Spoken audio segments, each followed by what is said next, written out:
I'm coming at the haters, they're making me more famous, cause my videos got more force than Darth Vader. Go!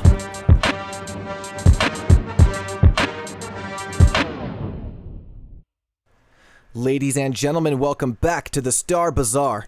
If you've logged into Star Wars Battlefront 2 today, you may have seen this screen saying Vehicle Weekend Battle Points Event on the main menu. Further, if you hop into a match of Galactic Assault, you'll notice that all vehicle battle point costs are at an insanely low amount if you want to play as them. This is interesting as there was nothing about this announced, but in my last update video, I talked about how the dev team wants to do different types of events besides just double XP weekend events, and it looks like this is one of the new ideas they are trying out as a new type of event. If you go into Galactic Assault, you'll find reduced costs for all vehicles, which is great if you're not one to usually play as them. This is a great opportunity to get some ranks and levels up on them and boost some of their star cards. Today I'm going to break down the new costs for the weekend, as well as a few other tidbits of information from our community manager, Ben Walk. If you like today's coverage, I'd appreciate it if you gave the video a thumbs up, and feel free to drop a comment and share your thoughts on the news. Let's jump right into it. So when I say the vehicle battle point costs are low, I mean they are low. Before, vehicles would cost anywhere from 200 to 1,500 battle points, depending on the vehicle type, but now for this weekend, the most expensive price tag on a vehicle is 275 battle points. That's crazy, and it is definitely an incentive to play more vehicles. You can rack up some serious kills with tanks and speeders, as well as save major battle points by doing so definitely take advantage of this weekend's event and get some good vehicle practice in. A few quick tips. If you buff your teammates with the officer at the start of a round and then respawn, you'll be able to pick virtually any vehicle right away.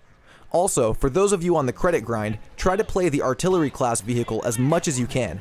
The artillery class, which is the U-Wing, the AT-AT, etc., has a unique feature in that every time you level it up, you will get a 1,000 credit bonus, which is a huge boost if you're trying to save up for the new heroes in the fall and their new appearances.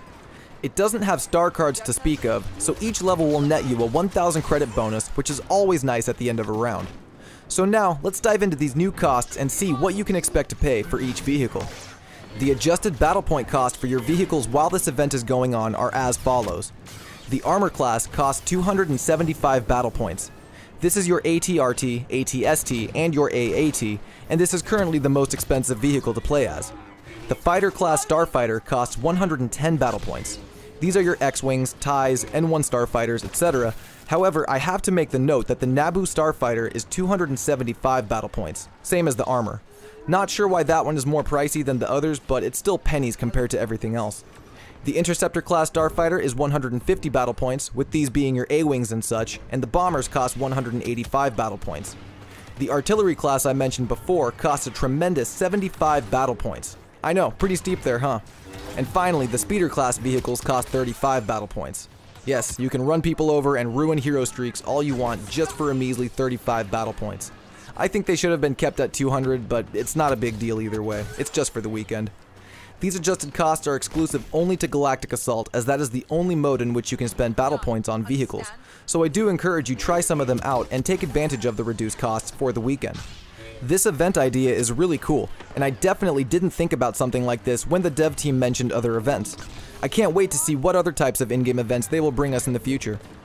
Moving on to a bit of news, appearances and skins have been a hot talking point online, and it has caught the attention of the devs. There's been a lot of talk about community transmissions lately, and Ben Walk has confirmed that a transmission about trooper appearances will be coming out soon. To clarify, this transmission will only have details about clone trooper skins. There will be nothing about heroes or other infantry, and Ben really wanted to stress that point. I know we're all eager for more skins and appearances in the game, and I think DICE is eager to bring them to us, but in the meantime, this transmission should provide some cool tidbits of information about clone skins, and maybe about the process of creating them. There wasn't much more information about this transmission, but it's just another one to add to the list. I'm curious about what the transmission could detail exactly though. There are a lot among the player base who have been putting in great suggestions for clone skins, such as an all-white shiny or markings on the armor. This transmission could address some of those suggestions and maybe disclose how realistic they are. Ben is currently in the process of writing it, and when it drops, I will have a video talking about everything there is to go over. Moving on though, starting tomorrow, the official DICE Twitter account is going to give control of itself to the developers, so they can directly take us behind the scenes of the inner workings of how they make games. This is really cool, and if you're on Twitter, I recommend you follow DICE so you can stay in the loop. What's interesting though is that when asked if something like this could be done for Battlefront 2, Ben responded saying, "We will, it's already in operation. We had to delay our filming of the first video or it would have been out by now." This is of course in reference to the behind the scenes looks at Battlefront 2, such as the development process of heroes, the creation of assets, the coding, etc. that was teased a few months ago. We were supposed to get a community transmission detailing this behind the scenes experience, but that has been in the approval stages for a while now. But this tweet from Ben is at least official confirmation that we are still getting the sneak peeks, and the really cool thing to note is that they're filming it, so we should expect some form of video media that takes us into the game development process at DICE, and specifically behind Battlefront 2. No word on when we can expect this, but it's still something to look forward to. And finally, the last bit of news is some channel news. If you're a consistent viewer of this channel, you'll notice that the name has changed from the Battlefront Bazaar to the Star Bazaar. This is simply because I felt having Battlefront in the name limited the potential exposure of this channel, as I want to also cover the upcoming Jedi Fallen Order game, as well as Motive Studios' upcoming open world Star Wars game.